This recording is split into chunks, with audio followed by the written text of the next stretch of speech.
में vote counting की तैयारियां अपने अंतिम चरण पर पहुंच चुकी हैं। कल 3 दिसंबर को होने वाली मतगणना को लेकर धौलपुर में भी पुख्ता इंतजाम किए गए हैं।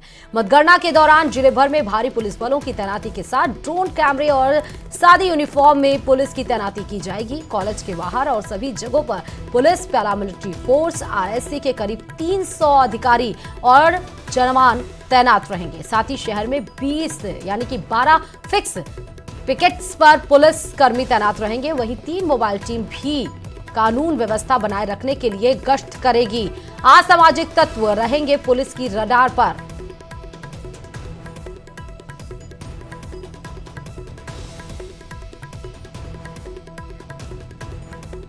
धौलपुर में विधानसभा चुनावों की मतगणना को देखते हुए मतगणना स्थल पर पर्याप्त पुलिस प्रबंध किए गए हैं।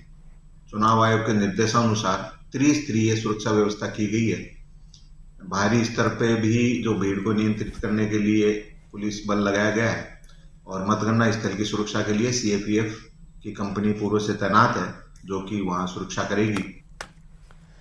और अब बात कोटा की। कोटा में एसीबी के शिकंजे के बाद यूआईटी और एक्शन है कमल मीणा, जिनको अब बर्खास्त करने की मांगे उठने लगी हैं, क्योंकि लगातार एसीबी की कार्रवाई चल रही है और जिसमें उनके बेटों और उनकी पत्नी को भी अब दोषी मान लिया गया है। लेकिन इस बीच में समाज सेवी हैं संदीप प्रजापत, उन्होंने यूडीएच प्रमुख शासन सचिव को पत्र लिखकर एक्शन मीणा को कार्य मुक्त करने की मांग उठाई है। वहीं एसीबी की कार्रवाई के बाद अब यूआईटी में जुगाड़ी इंजीनियर्स को पोस्टिंग मिलने की भी पोल सामने खुलती हुई नजर आई है। दरअसल एक्शन मीणा पर छापे के बाद मीणा की आय से 166% अधिक संपत्ति मिली है और जिसमें उनकी पत्नी और बेटे को भी आरोपी बनाया गया है। वहीं जैसे जैसे एसीबी की जांच आगे बढ़ रही है, वैसे कमल मीणा की काली कमाई का पर्दाफाश भी हो रहा है। यूआईटी के एक्शन कमल मीणा के आवास, दफ्तर व हॉस्टल पर चलाए जा रहे सर्च अभियान के दौरान कई चौंकाने वाले खुलासे हो रहे हैं। एसीबी द्वारा की गई जांच के दौरान सामने आया कि एक्शन कमल मीणा के पास आय से अधिक करीब 7.5 करोड़ रुपए की संपत्ति मिल चुकी है। एसीबी की टीम ने इस मामले में एक्शन कमल मीणा, उनकी पत्नी और उनके बेटे को भी आरोपी बनाया है। विश्व स्तरीय चंबल रिवर फ्रंट के करोड़ों रुपए का प्रोजेक्ट भी एक्शन कमल मीणा के पास ही था। एसीबी की टीम अब लगातार चौंकाने वाले खुलासे कर रही हैं। कोटा से न्यूज़ 18 राजस्थान के लिए ओम प्रकाश मारू। और बात जयपुर के मालवीय नगर की, क्योंकि यहां पर हुए ट्रिपल मर्डर की गुत्थी पुलिस ने अब सुलझा ली है। पुलिस ने 24 घंटे के बाद सीसीटीवी के आधार पर पहले शख्स की पहचान की और अब पुलिस ने बड़ी सफलता हाथ लगी है, जहां पर उसी शख्स ने जो सामने था, जिसने चाकू 3-4 घंटे पहले खरीदे, जिस चाकू से तीनों को मौत के घाट उतारा, अब उसको पुलिस ने पकड़ लिया है। पुलिस ने फरार आरोपी शिव प्रताप को उत्तर प्रदेश से गिरफ्तार किया। आरोपी शिव को पुलिस आज जयपुर लेकर पहुंचेगी। ये भी बता दें कि बुधवार को दिन दहाड़े झालाना इलाके में आरोपी ने 2 मासूम बच्चों और एक मां को चाकू से गला रेतकर उसकी हत्या कर दी थी, जिसके बाद वो आरोपी फरार चला था। सोशल मीडिया पर अपनी स्टोरी अपडेट कर रहा था। ये भी बड़ी अपडेट है इसमें। पुलिस आरोपी की आईडी की एक्टिविटी देखकर उसका पीछा करते हुए यूपी पहुंची, यानी कि उत्तर प्रदेश पहुंची, जिसके बाद आरोपी को अरेस्ट किया गया। और धौलपुर के सरमथुरा में वन विभाग की टीम ने अवैध खनन कारोबारियों पर शिकंजा कसा है। टीम ने कार्रवाई करते हुए अवैध फर्शी पत्थर से भरे हुए ट्रक और बोल्डर पत्थर से भरी ट्रैक्टर ट्राली को पकड़ा है। रिझौनी वन क्षेत्र में हुई कार्रवाई में टीम ने जब्त ट्रैक्टर ट्राली को सरमथुरा वन विभाग कार्यालय में खड़ा करवा दिया। मौके पर ही दोनों ट्रक चालकों को भी गिरफ्तारी की कार्रवाई की गई है। वन विभाग की इस कार्रवाई से खनन कारोबारियों में फिलहाल हड़कंप मच गया है। एक ट्रक फर्सी का और एक ट्रैक्टर पत्थर बोल्डर से भरा हुआ पकड़ा गया। सर जी कहाँ कहाँ पे कार्रवाई की आपने? ये रिजौनी वनखंड के वन क्षेत्र में। और इस बीच में अजमेर से बड़ी खबर की तरफ रुख करते हुए बताते चले कि घने कोहरे के कारण एक बड़ा भीषण हादसा हुआ है और ये भीषण हादसा करकेड़ी अमरपुरा गांव के बीच घटित हुई, जहां पर प्राइवेट बस और स्कूल बस में आपसी भिड़ंत हो गई। हादसे में स्कूल ड्राइवर और एक बच्चे की मौत की भी खबर सामने आ रही है। ये भी बता दें कि बस में जितने लोग भी सवार थे उसमें 10 से ज्यादा अधिक बच्चे घायल बताए जा रहे हैं। घायल बच्चों को CHC में इलाज उनका चल रहा है और जो उससे ज्यादा गंभीर हालत में यानी कि 6 से ज्यादा आंकड़े बताए जा रहे हैं, जिसमें अधिक बच्चे को अजमेर पर्वतसर रेफर किया गया है। घायल को JLN अस्पताल भी लाया गया है, जो गंभीर रूप से घायल है।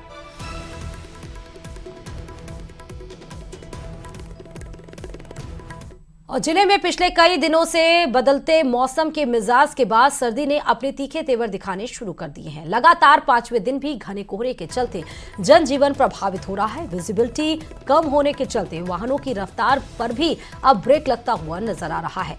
सर्दी से बचने के लिए लोग अलाव का सहारा लेते हुए नजर आ रहे हैं और वहीं कोहरे के चलते गेहूं, चना, सरसों ये सब रबी की फसलें हैं जिनको अच्छा बताया जा रहा है, क्योंकि इन फसलों की अच्छी ग्रोथ की संभावना जताई जा रही है।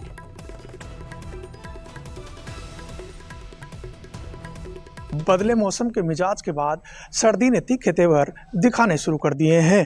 झुंझुनू 5वें दिन भी कोहरे के आगोश में लिपटा हुआ है। कोहरे की वजह से जनजीवन प्रभावित है, तो वहीं कोहरे के कारण वाहनों की रफ्तार पर भी ब्रेक लगा है।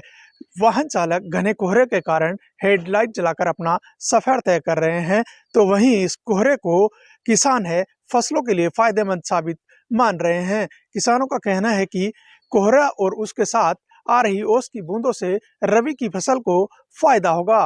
किसानों का कहना है कि खास तौर पर गेहूं, चना और सरसों की फसल को इस कोहरे और ओस की बूंदों से फायदा होगा। सर्दी के बड़े असर के बाद लोग अब उन्हीं कपड़ों में लिपटे हुए नजर आ रहे हैं, तो वहीं लोग सुबह शाम जरूरी काम होने पर ही घरों से बाहर निकल रहे हैं। लोग सर्दी से बचने के लिए अलाव तापते हुए भी नजर आ रहे हैं। जिले में आगामी दिनों में सर्दी का और बड़ा हुआ असर देखने को मिलेगा। करसन सिंह शेखावत, न्यूज़ 18 राजस्थान, झुंझुनू। तो वहीं श्री गंगानगर में भी तापमान में गिरावट दर्ज की गई है और जैसे तापमान में गिरावट दर्ज की गई उसके बाद ठंड भी बढ़ गई है। जिले के शहरों और ग्रामीण क्षेत्रों में घना कोहरा छाया हुआ है। जहां एक ओर कोहरा खेतों में खड़ी रबी की फसल के लिए फायदेमंद है, तो वहीं कोहरे के कारण कम हुई विजिबिलिटी से वाहन चालकों को परेशानी भी हो रही है। ठंड बढ़ने के साथ लोग घरों से गर्म कपड़े पहनकर निकल रहे हैं। वहीं जगह जगह पर जल रहे अलाव का सहारा भी लेते हुए लोग नजर आ रहे हैं। इस दौरान जिला मुख्यालय में बढ़ती ठंड का जायजा लिया हमारे संवाददाता ने। सरहदी जिले श्री गंगानगर में पिछले कुछ दिनों से लगातार दिन और रात के तापमान में गिरावट होने के साथ ही कोहरा छाने की वजह से मौसम के मिजाज पूरी तरह से बदल चुके हैं। श्री गंगानगर जिले में सर्दी का आगमन होते ही जहां एक और कोहरा दिखा जा रहा है, तो दिन और रात के तापमान में गिरावट होने की वजह से लोगों का दिनचर्या भी बदलने लगी है। अभी से हम श्री गंगानगर के अंबेडकर चौक पर मौजूद है और यहाँ से हम आपको रविंद्र पथ की तस्वीरें दिखाएं, तो आप ये देखिए श्री गंगानगर जिला मुख्यालय पर काफी कम कोहरा दिखाई दे रहा है, हल्का कोहरा दिखाई दे रहा है। लेकिन इसके अलावा यदि हम श्री गंगानगर जिला मुख्यालय से बाहर खुले की तरफ बढ़ते हैं या फिर ग्रामीण क्षेत्रों की तरफ बढ़ते हैं, तो वहाँ पर ये कोहरा काफ़ी घना होता जाता है। ठंड का आगमन होने की वजह से जो अल सुबह घर से बाहर निकलते हैं जरूरी काम के लिए, जिनको ट्रेन पकड़नी है, बस में कहीं जाना है, या फिर सफाई कर्मी है, वो अपना पूरा इंतजाम करके निकलते हैं ताकि इस ठंड से आने का बच सके। हमारे साथ कुछ और लोग भी मौजूद हैं। बाबूजी, मौसम तो ठीक है इस समय? हाँ, मौसम तो ठीक है, ठंड तो पूरी है, सूखी ठंड पड़ रही है अभी। अच्छा, कोहरा थोड़ी थोड़ी आ रहा है। हाँ, तो फिर क्या करते हो साहब ठंड से बचाव के लिए? ठंड के कपड़े लत्ते ही और ये बचाओ। अच्छा, आग सेक लेना, कपड़े लत्ते भाई। बिल्कुल सर, देखिए निश्चित तौर पर ठंड है, गर्म कपड़ों की तो जरूरत है ही है। साथ ही साथ में जहाँ कहीं मौका मिलता है प्रयास ये करते हैं कि अलाव तप लें और अलाव तपने से थोड़ी बहुत उन्हें बढ़ती हुई ठंड से राहत मिल सके। अशोक शर्मा, न्यूज़ 18 श्री गंगा। और इस बीच में बीकानेर से भी बड़ी खबर आपको बताते चले कि मालगाड़ी के आगे युवक और युवती ने कूदकर अपनी जीवन लीला समाप्त करने की कोशिश की थी, लेकिन इस बीच में मालगाड़ी के ड्राइवर ने समय रहते ब्रेक लगा दिया, लेकिन ब्रेक लगाने से भी युवक युवती गंभीर रूप से घायल हो गए। ये भी आपको बता दें कि युवक युवती ने क्यों सुसाइड करने की कोशिश की थी। हालांकि अभी इस पर पुलिस कार्रवाई करेगी, लेकिन तौलिए से हाथ बांधकर ट्रेन के आगे दोनों कूदे युवक युवती। समय रहते मालगाड़ी के ड्राइवर ने ब्रेक लगाए। चपेट में आने से युवक युवती दोनों घायल बताए जा रहे हैं। दोनों को पीबीएम अस्पताल में भर्ती कराया गया। नागड़ेची मंदिर के पास यह हादसा हुआ है। इस खबर पर हमारे संवाददाता मनीष दाधी जुड़े हुए हैं। मनीष, क्यों युवक युवती ने तौलिए से हाथ बांधकर ट्रेन के सामने कूदने की कोशिश की?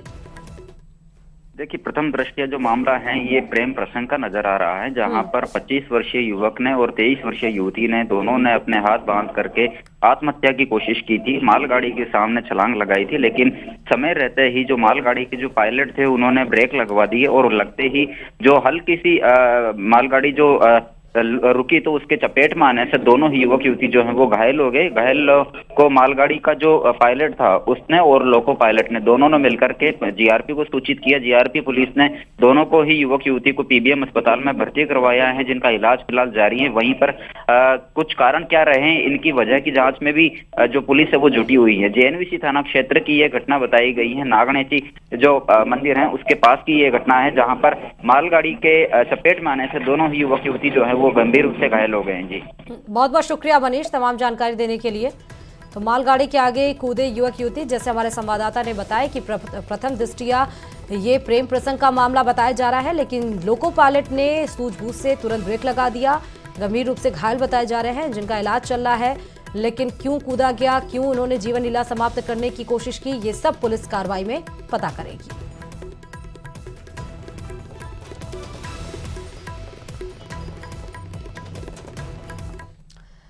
और खबर अजमेर से है, जहां सर्दी ने अपने रंग दिखाने शुरू कर दिए। सुबह शहर के साथ ही आसपास की पहाड़ियों और ग्रामीण क्षेत्रों में कोहरा देखने को मिला। मौसम में ठंडक बढ़ गई, दिन भर धूप निकलती है, तो वहीं सुबह और शाम सर्दी के कारण तापमान में लगातार गिरावट देखने को मिल रही है। अधिकतम तापमान 25 डिग्री के आसपास है, तो वहीं अगर हम न्यूनतम तापमान की बात करें तो 13 डिग्री तक पहुंच गया है। सुबह से ही आसमान धुंध से लिपटा हुआ नजर आ रहा है। अरावली की पहाड़ियां इस धुंध की वजह से दिखाई नहीं दी, जिसके चलते सर्दी भी लगातार बढ़ रही है। सुबह आते तो इतनी धुंध रहती है, आगे के सामने की गाड़ी नहीं दिखती है। बहुत गर्म भोजन करना पड़ रहा है और यहाँ पर इतनी ठंड है कि बस पूछो मत, कि हाथ में मुंह पर सब पूरा बांध कर निकलना पड़ता है। डबल डबल स्वेटर पहनना पड़ता है हमको लोगों को अभी।